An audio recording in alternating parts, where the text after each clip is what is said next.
Hi, welcome to my video on solving a system of linear equations, but this time we're going to decide which system to use.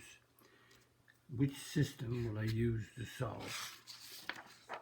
So, when I'm solving a system of linear equations, I normally would not solve it by graphing because sometimes the y-intercept is not going to be an integer, it's going to be fractions, so I have more trouble with that. I would only solve a system by graphing if I'm asked to do it on a quiz or a teacher wishes to on assignment. But other than that, I will use substitution or elimination to solve a system. And here we go. Solve each system by whichever way. So notice this is number 1 and this is number 2. So if I solve this one for y, and I wanted to do graphing pretend, then 4 will not go into 5, so I'll get a 5 over 4, which is 1 1/4. I got to graph 1 1/4, so that causes a little bit more trouble. So I'm going to solve it by, and if I solve for y, 4 will not go into 3, so I'll get a fraction. 3 won't go into 4. 2 won't go into 11. 11 won't go into 2, so I get fractions. So what I'm going to do is solve this one by what we call elimination. Because there's a 4 and there's a negative 2, then I'm going to multiply this equation by 1 and multiply this equation by 2. And that will give me 3x plus 4y equals 5. So when I multiply this equation by 2, it gives me 22x minus 4y equals 70. And when I draw a line, I cancel those out. I get 25x equals 75. Divide by 25, x equals 3. And now that I have 3, I'll sub the 3 back into one of these two equations. So I can sub, it makes no difference. Let's sub x equals 3 into, and it's your choice, you can go 1 or 2, so I'm going to put 3 in here or in here. Let's take number 1. 3x plus 4y equals 5.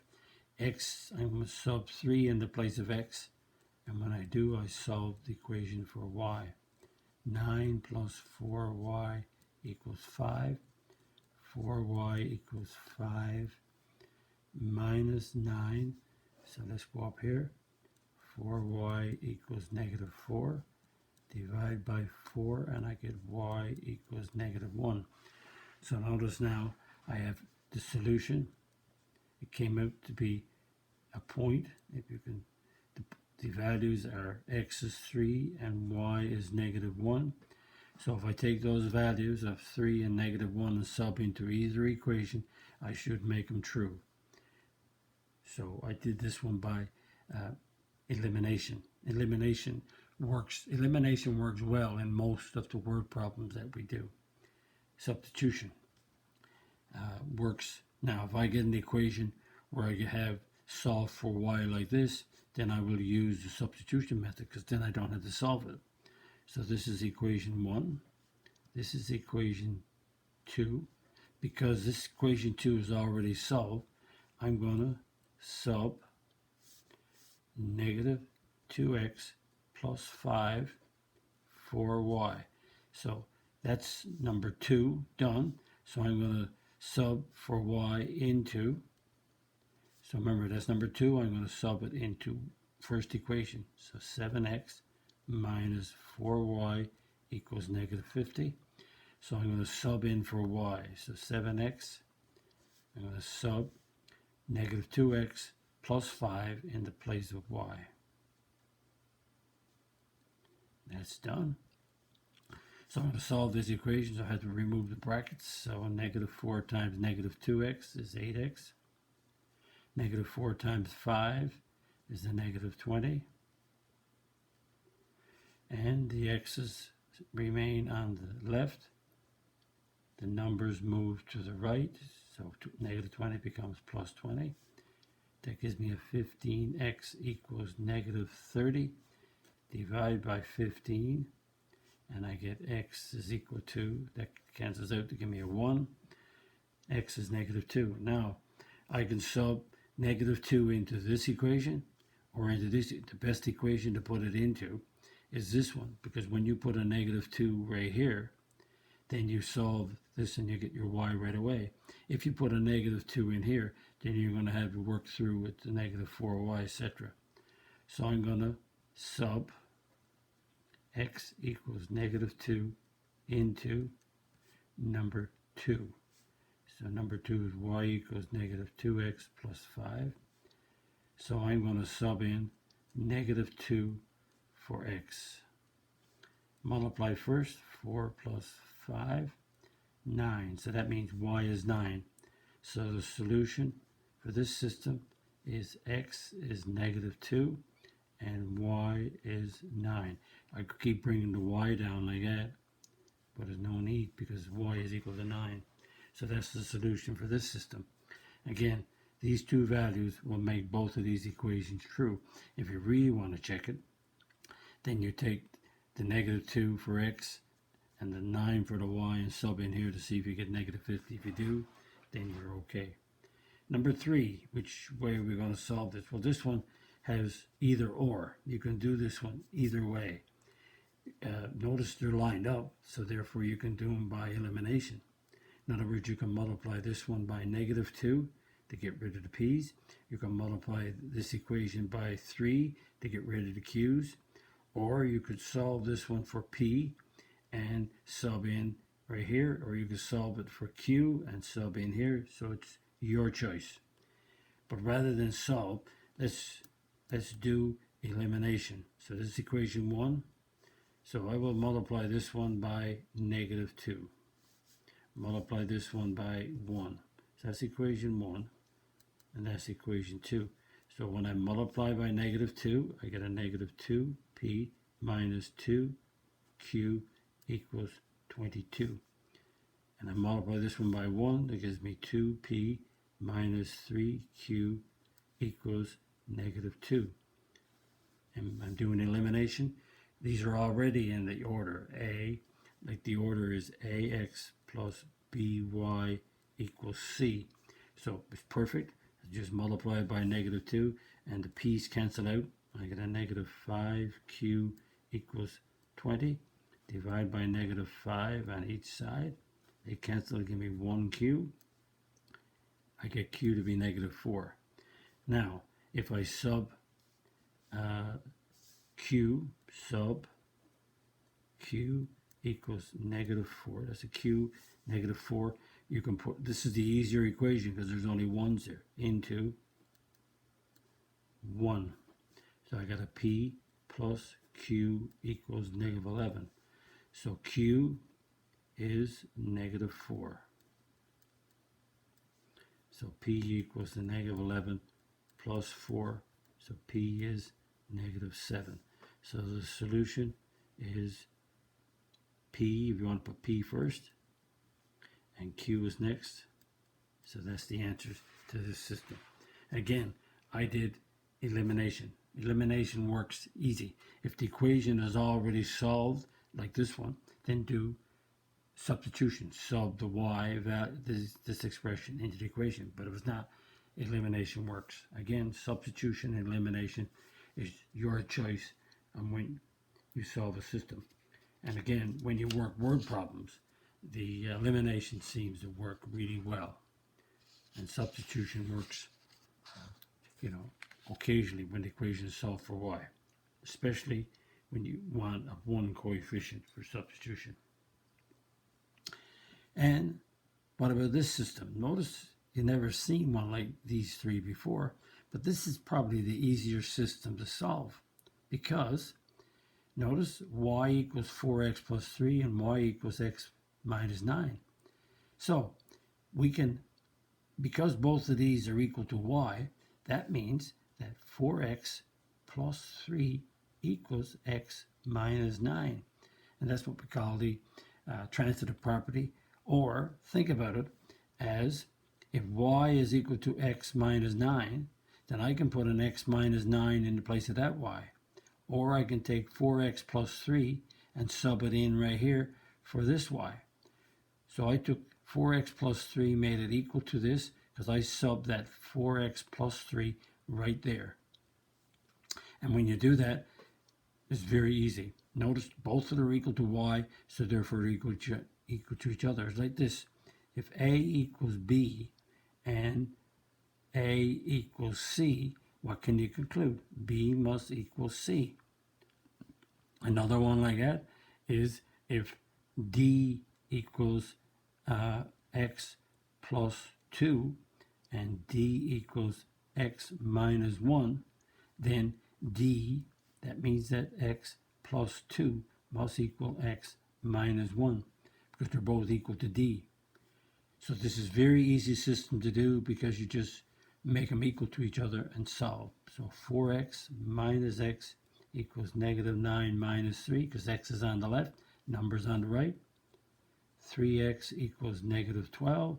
Divide by 3, I get x equals negative 4.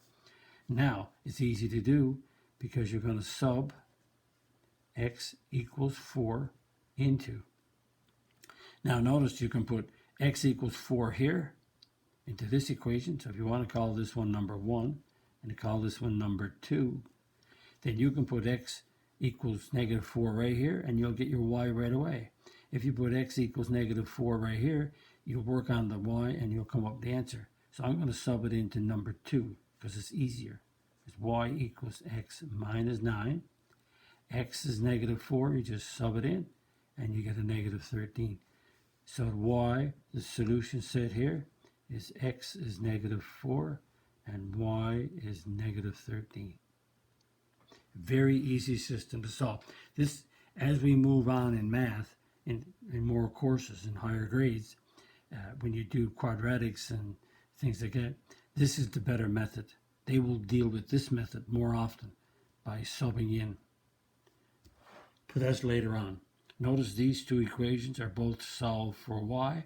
That means what? That 7x minus 15 equals 2x. Because they're both equal to y, they're equal to each other. Now solve. 7x minus 2x equals 15. 5x equals 15. Divide by 5. And they cancel. I get x equals 3. Now if I get x equals 3, where am I going to sub it into? The easiest one is to sub it in here. Again, I'm going to sub x equals 3 into, and I'm going to sub it into, if you call that one a 1 again, and that one is a 2, I'm going to sub it into number 2, because it's easier, it's less working. So y equals 2x, x is 3, so y is 6. So the solution is x is 3 and y is 6. Remember, I could also sub it into number 1. I could have put 3 into here. And if I did 3 into here, 3 sevens are 21. 21 minus 15 is also 6. So either one. Once you get a value of x or a value of y, once you get one value, then you take that value and sub it back into either one of these two equations. But it don't have to be. You try to look for the easiest one. Number 3, again, both of them are equal to y. That means that a half x minus 3 is equal to negative 1/3 x plus 8.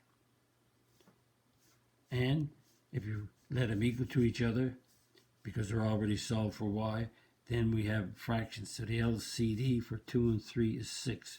So that means we multiply everything by 6. But what I'm going to do is go 6 times a half x. And I'm going to go 6 times 3. And 6 times a negative 1/3 x. And 6 times 8. So if you multiply every part of the equation by 6, which is what I did, watch what? 6 times a half is 3. 6 times 3 is 18. 1/3 of 6 is negative 2, because 3 into 6 goes 2. And 6/8 are 48. So when you have fractions, multiply all the parts of the equation by that LCD and the fractions disappear because they cancel out. Notice 2 into 6 goes 3, 3 times 1. 3 into 6 goes 2, 2 times negative 1. So because you have fractions, multiply the equation by the LCD and no fractions. The denominators cancel out. Now, continue. 3x plus 2x, 48 plus 18. The x moves to the left, become positive. The number moves to the right to become positive. So 5x equals, and the answer here is 66. And let's see, did I work it right? Yep, everything is going. So you divide by 5. So x equals 5. Let it stay like that. And just to see, did I want to see if I made an error here? I had an answer, but 6 is 3, 18, negative 2. 6 eighths are 48. And that's okay. So x is 66 over 5.